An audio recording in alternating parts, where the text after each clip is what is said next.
think, as Jordan Abdul is for them at the moment. So yeah, I'm going that way with mine. What about highlight of the week?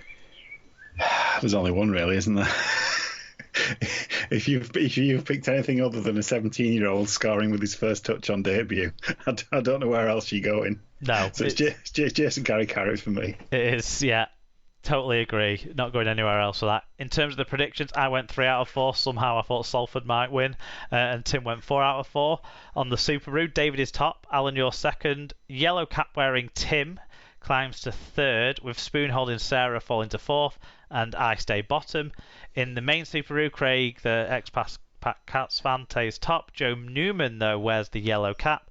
And in the Fantasy League, I still think it's a load of bollocks, the point scoring.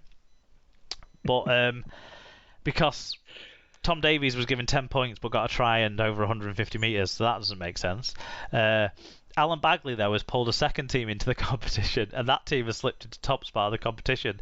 So clearly he's been sitting on this second team, and when he saw that he'd lost his potential crown, he's brought in this other team. But whichever teams are getting picked in, I'm not giving out any trophies for the Fantasy League until they sort out the... Not that I give out trophies anyway, but there you go.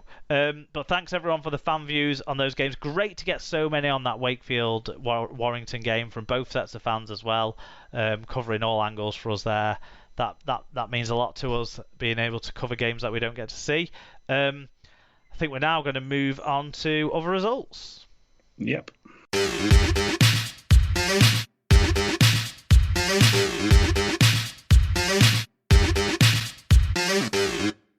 Okay, we move on to other results this week, and there was this little matter of the first game of State of Origin this week, and what a result it was. It finished Queensland 6, New South Wales 50, proving that the right thing to do is play 3 fullbacks in your team. St David said, speed, pure unadulterated speed. The Maroons lived with it for 20 minutes. The last 60 were a slaughterhouse. Bernie the Catalan butcher would have been proud of. England better hope they can slow down the ruck. Mark Butler says, it's fair to say this wasn't what anyone had in mind for the Origin concept. It was a cagey opening, but a try for New South Wales, and after a very cheap penalty, opened the floodgates. Queensland got on the board after the break to give a bit of hope. That was them done. Biggest lesson was the most futile captain's challenge of all time. Queensland checking a knock-on halfway down, on halfway whilst 44 points down. Get rid of it. Pop the Vikings said Queensland shafted in their own backyard by New South Wales. Some great tries from the Blues. Thought the referee had a good game. And League Chandler, so Alex from Scotland, says, I was doing my day job for Public Health Scotland during Origin 1, so only got to see glimpses of the game. Here's my one-eyed view. The Blues were absolutely dominant. Teddy's flick made me feel things. And if Toto and Luai don't play for Samoa in the Rugby League World Cup, something is very wrong with Origin. If they send Queensland over as the Australia team of the World Cup, I think Scotland may have a chance. And a couple of late lines in on this. NRL Review, who's a new one, but I think it's probably someone we already know, said the Purples were green with envy about the Cyan's abilities. Diesel injection and Mitchell Latrine just destroyed them out wide after their middles were exposed. Not much more could be said. The Purples did score once with diesel injection. Was thinking about an oil when diesel injection was thinking about an oil change. Cyan's 50, Purple 6. And David Hunter said, to be honest, this one was a little dour. Queensland just weren't in it. New South Wales dominated the middle, and I can't see it changing for game 2. I'm going to level with you. I was away camping when the game happened. I did record it. I didn't watch it. I saw the result. Thought, what's the fucking point? Not much of a match, but I have to say we haven't heard mention of Tommy Turbo, which, having watched the Do you think he was diesel injection? I think he's diesel injection. Is he diesel injection? Yeah. Okay. Well, anyway, he was very good. And yeah, who knew picking 3 fullbacks was the way to go? Well, I mean, fullbacks on the wing is less stupid than halfbacks on the wing. Discuss. No, that's it. Motion passed. I mean, to be fair, as far as New South Wales are concerned, they just pick the best 17 players. And most of them are so versatile, they'll play wherever you want them to play. So, yeah, it worked. So you can't argue with it, really. Nope. Into the Women's Super League, where there was a bad news story, really, that we'll start by covering. Two of Sunday's Women's Super League matches were postponed because of a lack of medical cover. Wakefield Trinity's clash with York City Knights and Castleford Tigers versus Leeds Rhinos were both due to be held at Wakefield's Mobile Rocket Stadium. St Helens Derby with Wigan Warriors was already called off after positive COVID-19s in the Saints ranks. But yeah, that's a real shame. And, you know, if people want to kind of call the game out for some blowout scores that have happened in the competition, I think this is much more of an issue that brings into question the Super League concept of this competition than any blowout scores, because we've just talked about a blowout score in Origin, haven't we? So blowout scores happen, but this is a big worry. They should be doing more to make sure this can't happen in the Premier Women's competition.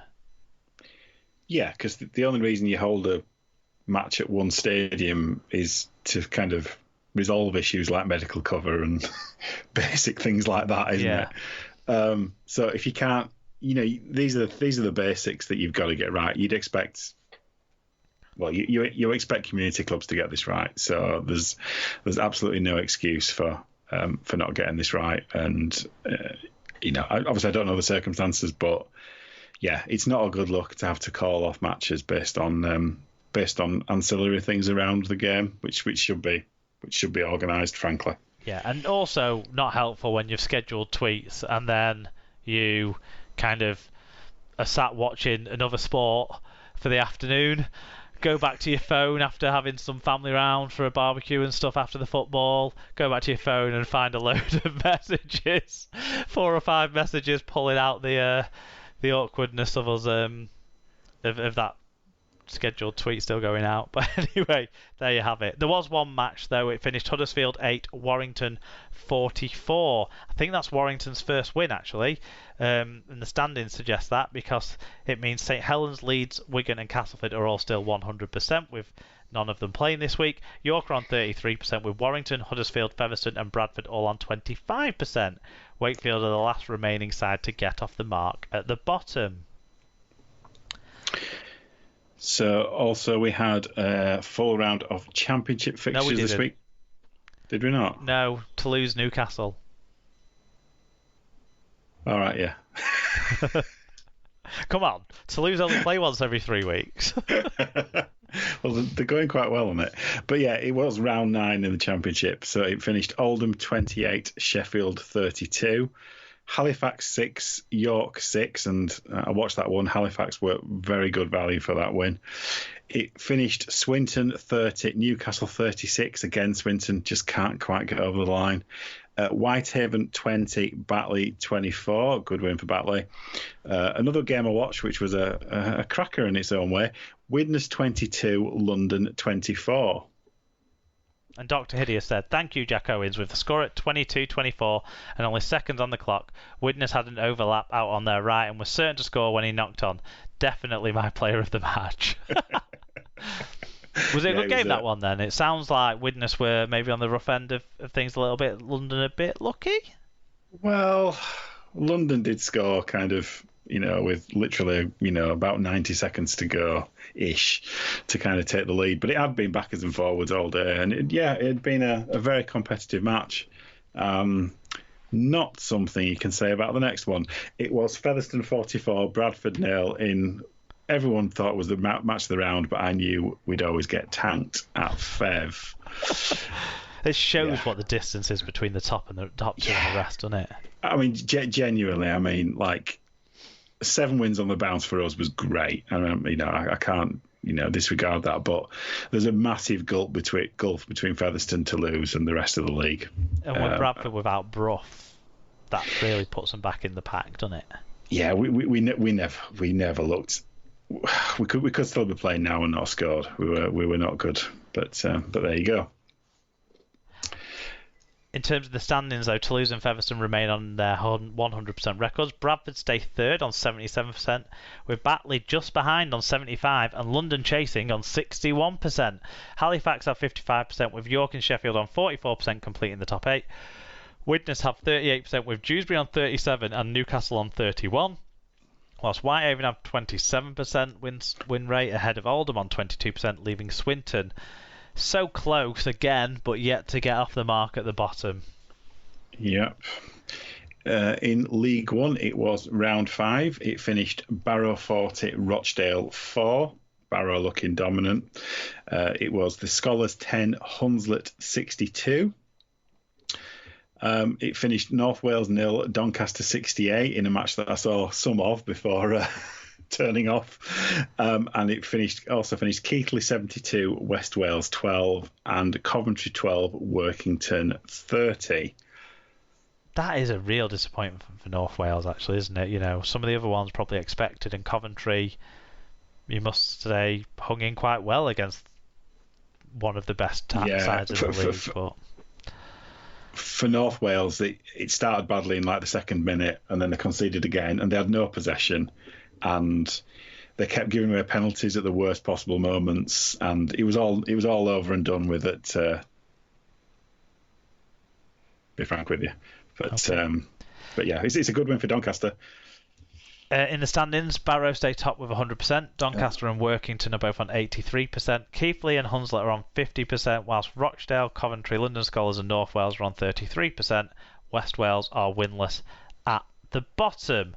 So let's go into the NRL, where it was round 14, and we had so many late views in on this one that you don't know anything about these, but I'll take you through them. I don't understand most of them. They're from our new friend NRL reviews. We're going to have some fun here.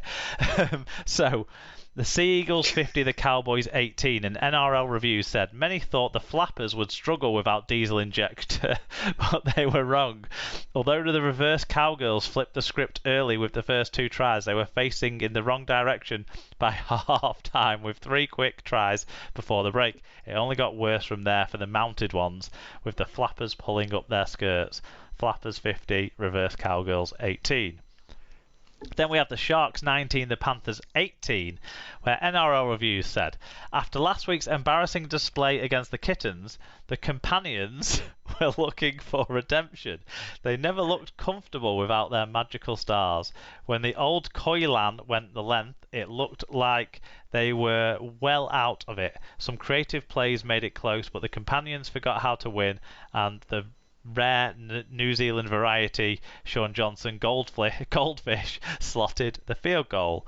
Goldfish 19, Witches Companions 18. It was the Titans 34, the Roosters 35 in another close one, and NRL reviews got in touch and said, in a year where injuries have struck down the Chicks, they continue to perform. They got out to an impressive lead early. The double phallics were soft and needed to harden up to stick it to them.